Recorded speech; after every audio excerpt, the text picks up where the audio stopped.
বাংলাদেশের শাসন ব্যবস্থা কেমন? ছেলে মেয়ে বিয়ে ছাড়াই একসাথে বসবাস করে 2 বছর। এখন যখন কোনো কারণে বিচ্ছেদ হয়ে যায়, তখন মেয়ে ধর্ষণের মামলা করে। আর বাংলাদেশের শাসন ব্যবস্থা গিয়ে ছেলেকে ধরে নিয়ে যায়। এটা হচ্ছে আইন, এটা হচ্ছে নিয়ম কানুন। শাস্তি হলে দুজনেরই হোক, দুজন একসাথেই ছিল। যাই কিছু হয়েছে মেয়ের সম্মতিতেই হয়েছে।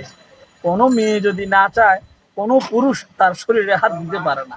আপনাদেরকে একটা ঘটনা শোনাই, তাহলে বুঝতে পারবেন। এক মহিলা গিয়ে বাদশার দরবারে এক পুরুষের বিরুদ্ধে নালিশ করতেছে যে এই লোক গতকাল রাতে এসে আমাকে ধর্ষণের চেষ্টা করেছে। তারপরে ওই লোককে ডেকে এনে বাদশা তার কাছে জানতে চাইলে ওই লোক নিরুপায় ছিল, কারণ তার কাছে কোনো ডকুমেন্ট ছিল না, কোনো প্রমাণ ছিল না। অতঃপর বাদশা মহিলার পক্ষে রায় দিয়ে দিল, আর পুরুষের পক্ষে 30,000 টাকা জরিমানা হলো।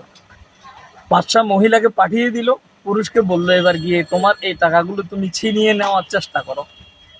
অতঃপর এই পুরুষ গিয়ে মহিলার থেকে টাকাগুলো ছিনিয়ে নেওয়ার চেষ্টা করলো, কিন্তু পারলো না।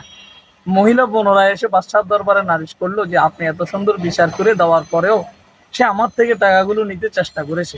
বাদশা জিজ্ঞেস করলো টাকাগুলো নিতে পেরেছে কিনা। মহিলা বলল না। তখন বাদশা বলল, টাকা তো তোমার শরীরের বাহিরের অংশ, সেটা যদি ছিনিয়ে নিতে না পারে তোমার ইজ্জত কিভাবে সে ছিনিয়ে নেবে।